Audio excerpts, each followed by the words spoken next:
Joshua Laycock here. Day 9, 100 videos in 100 days. Yesterday I touched base with you on making sure that you're working towards the right things, making sure that you're pushing forward for the right reasons. And I ended talking a little bit to you about my vision process. And for me, this idea of vision is something that I think kind of gets looped in with find your why and find your purpose and all your passion. And I think those things are important.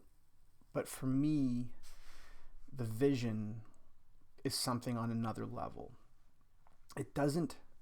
For me, it doesn't really talk about what's my job, what am I doing, how am I adding value per se. Maybe it's just not there yet. And like everything I'm working on, it's evolving. But where I'm at now is I can get to a point where it's pretty meditative, where I can almost lose myself in this future vision of me and my life and the things that are going on in my world. And one of the things that I've discovered is that I can draw almost unlimited, motivation, willpower from this vision. And it's kind of addictive. So for me, how do I connect with this? I will sit quietly in a dark room like anyone might to meditate.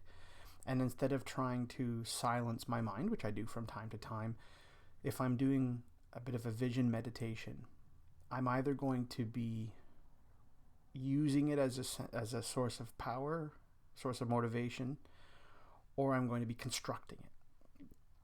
So I'll sit and I will effectively start to, daydream is the best word that I can come up with. I'll imagine myself in a future state. I don't know exactly how far in the future that is. I can kind of guess based on how old my kids are in this situation. But I effectively live in this future world, and I can create this, I think Mark Divine calls it like a mind gym, where I can live in this state and I explore and I can think about.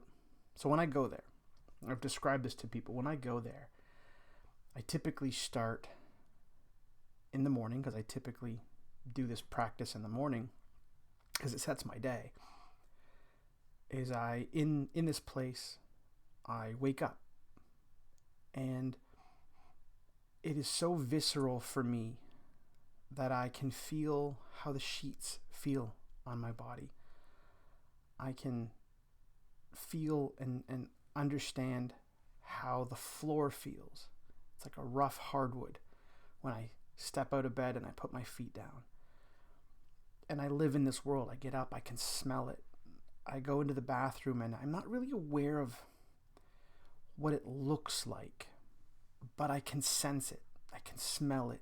I can feel it. I can feel how cool the bathroom floor is. I progress through my day. I get up and I can feel the stillness of my house. I know that everyone else is still sleeping. It's early. My dog always follows me instinctively. I go down into my kitchen and I turn on the coffee maker and I can smell it. I can smell the coffee and the aroma wafting through the house, and I sit at my sort of stool on the countertop and I have my journal, and I just feel and embrace how quiet it is and how unbelievably contented I am. And I write in my journal and I drink a coffee, and then I load up my gear, boots and a jacket, and I go outside with my dog and we walk, and I'm on this big piece of property in the middle of nowhere. And it's always cool. It seems to always be like fall in my vision. Not hot, not cold, but just cool, comfortable. And we walk the perimeter of the property and we just feel the coolness of the air, feel the grass under my feet, crunching under my boots. watch my dog play. There's always a stream. We walk along the stream. The dog jumps in the stream. You know, I could be here for hours describing this. When I come back from my walk, the kids are starting to wake up. They're getting ready. They're old enough that they're getting ready on their own.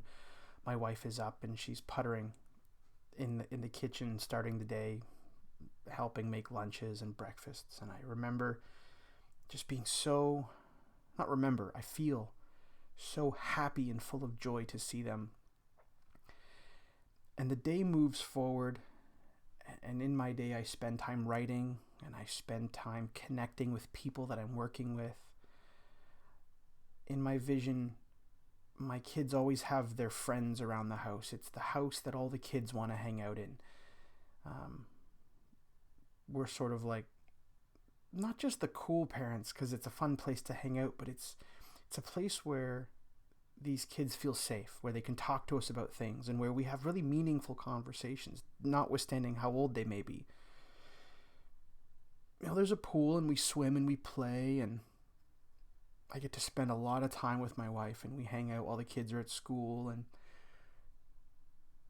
I know that in my vision there's a gym, and I'm in really good shape, not obsessive shape, but I feel strong. I don't sense the pain in my back. I don't sense this always wishing that I were a few pounds lighter or a few pounds stronger. Again, it's a feeling. It's not a look. It's not a looking myself in the mirror. It's a sense of pride and contentment with who I've become physically and what I have. There's a lot of that sort of process. There's a lot of living and basking in what I've created and what I have around me. And that's a super high level of what my vision is, but the point that I think is worth taking away is that my vision, where it is today and where it's evolved to, doesn't involve stuff. It doesn't involve what kind of house I have. It doesn't involve what kind of car I drive or what kind of clothes I wear. It's about how I'm living and how my life makes me feel, the type of emotions that it brings to me. And what's really cool about it is, as I said, it brings me this really deep-rooted sense of contentment. But because I have such a strong emotional reaction to this vision and to who I am becoming, and in this place who I have become, that now when my life is either a struggle or things are frustrating, or I'm feeling lazy, or if I'm having a dispute with my wife, or I'm having an argument with my kids, or if I'm not liking my job, or one of the million things that we go through every day, I ask myself, is this in alignment with this vision that I believe in my bones is what I'm destined to have? Destined's the wrong word. That I will have through the work that I'm doing, that I will earn. And if it's not in alignment with that, it is amazing how quickly my judgment can become clear and I can right myself on the path. So some good examples of that are, if I'm having a dispute with my wife, or if she does something that frustrates me, well, I know that we will be that couple that are 100 years old, walking down the street, holding hands, that is cute as all hell, and the people around us look to as the model of an amazing relationship, that Joshua and Kate are a thing. It's a single entity. We're each our own independent people, but as a couple, we're that entity, that constant in everyone's life. And I know that to be true. So is this thing that is annoying me, or that we're arguing about, worth potentially in some small way sacrificing that or moving us in a different direction? No. And it puts it all perfectly into perspective. When I think about my kids, when they go through a tough time in life, or when they're scared, or when they get their hearts broken, or when they're confused, or whatever life is going to throw at them, I want them to come to me and say, hey, can we talk? I need guidance. So is getting upset about something, getting angry, yelling, is that moving me closer to that state or further away? And if I'm honest with myself and I can take a deep breath in that moment, I can right myself and I can move there. There are some things that I still struggle with in terms of being able to connect that vision. The physical component I still struggle with. I've had moments. I've done some insane workouts, run some really long races, and I've been able to kind of retreat to my vision in the middle of those processes. I did Murph, which is a pretty intense CrossFit workout, and I was probably not in good enough shape to tackle it, but someone took a really great picture of it. They said, you're miles away. I'm like, no, I literally am miles away. I'm in my vision. I know where I am, and I'm not in that gym. I'm kind of gone.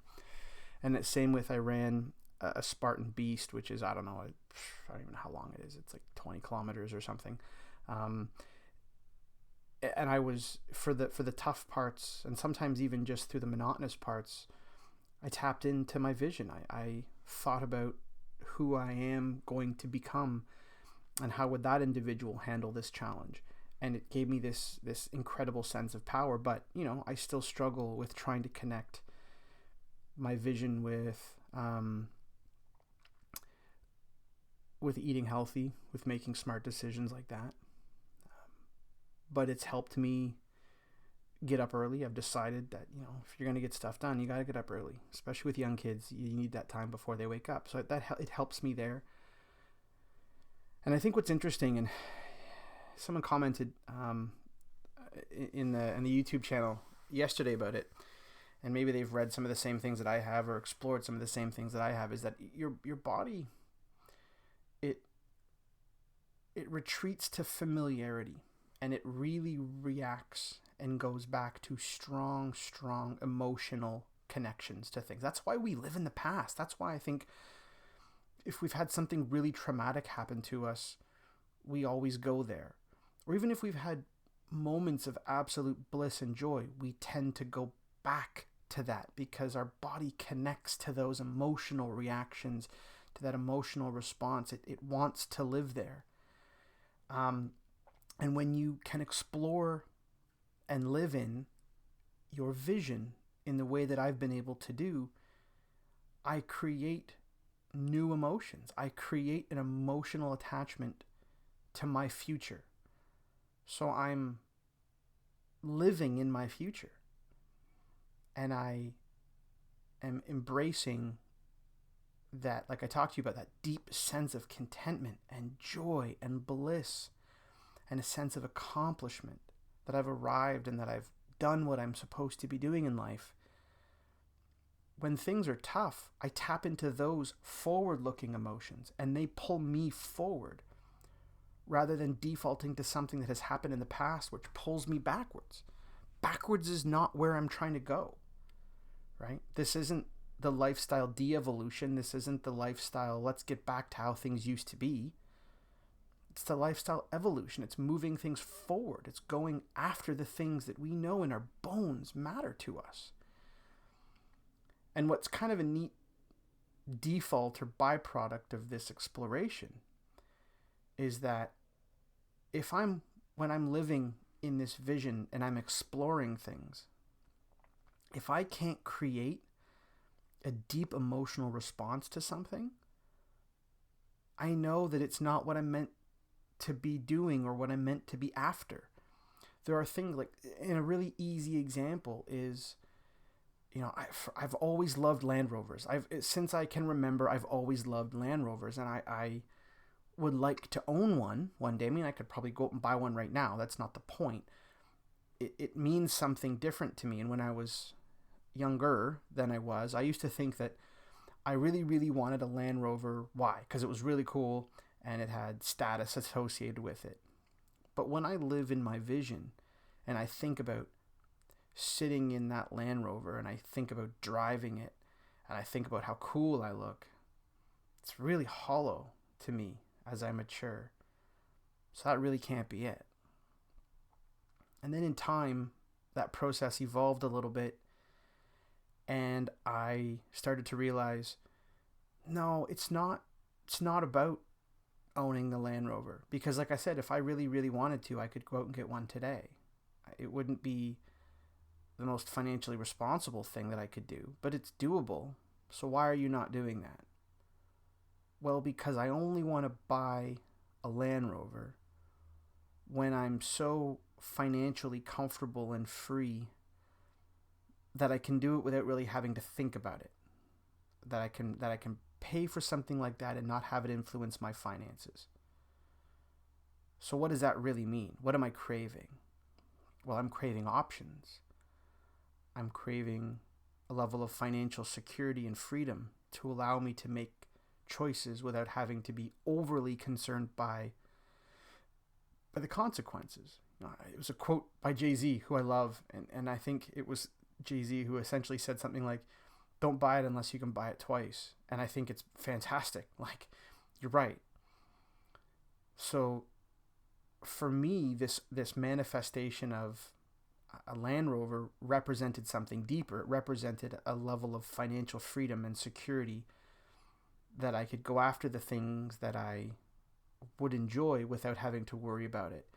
So that my vision, I started with a craving of something tangible and pretty superficial. And through exploration, where I'm really at is my life will give me a tremendous amount of, I will have more pleasure, I will have more contentment when I've been able to get myself to a place where financially it doesn't dominate my day-to-day thought process. Like right now, we're in a process of getting our finances straight and we're in a really good place, but it's constantly using up cognitive horsepower.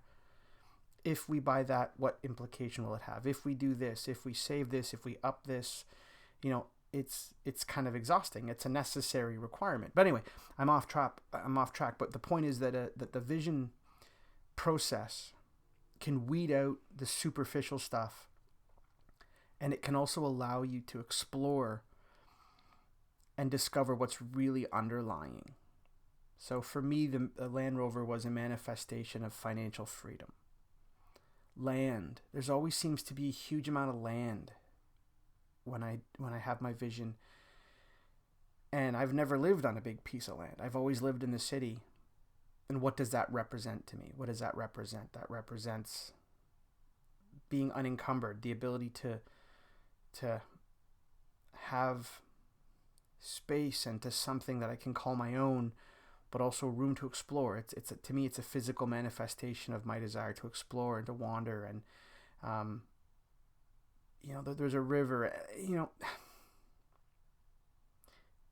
I'm having a hard time articulating it because the experience to me within my vision is so visceral. It's so in my bones and in my DNA that words don't really do it justice.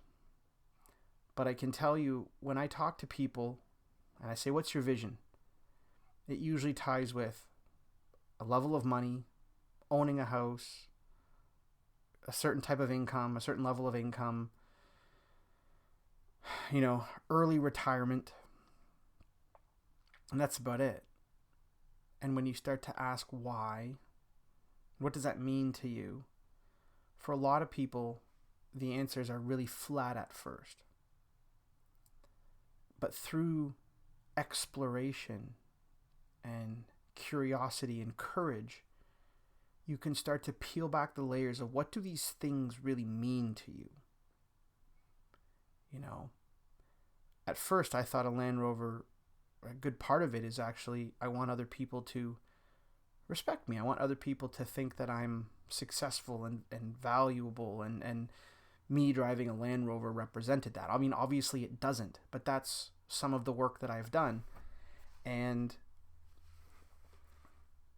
when you use the vision process and you move it from what you want to who you want to be, you're making a really good step forward. But then you evolve it even further and you get into, how does that make me feel? How do I connect with these things on a really emotional, deep way? That's when you start to recognize what you're really after. What are the things that you really have to work on? And it can be a bit of a scary process to realize that maybe there's some deep-seated insecurities that you want to tackle, or fears, or mistakes you've made in the past that you want to rectify. That's the vision statement. That's the vision, not the statement, pardon me. That's the vision process, the vision quest that I've gone on and that I continue to evolve it. So I don't know if this resonates with anybody. I don't know if anyone else is doing this. I'm sure there are people who are. I've seen some courses online and stuff that talk people through this. All I can tell you is that it has really changed who I am. And for someone who has lacked motivation and discipline, this has been the key for me.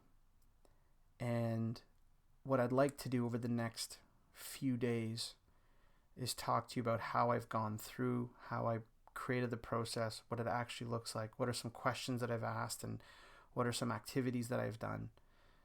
And we'll go from there. So that's a little bit longer than I anticipated, but I wanted to share as much as I can in words my vision and why it matters to me. And I hope that it resonated with you.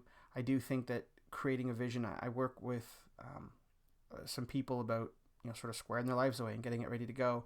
And one of the first things we start with is a vision. One of the absolute first things that we start about is, where are you going to be and what kind of person are you going to do? Or, pardon me, what kind of person are you going to be? So that's it. I'm going to call it a night. I hope you guys are having a wonderful evening.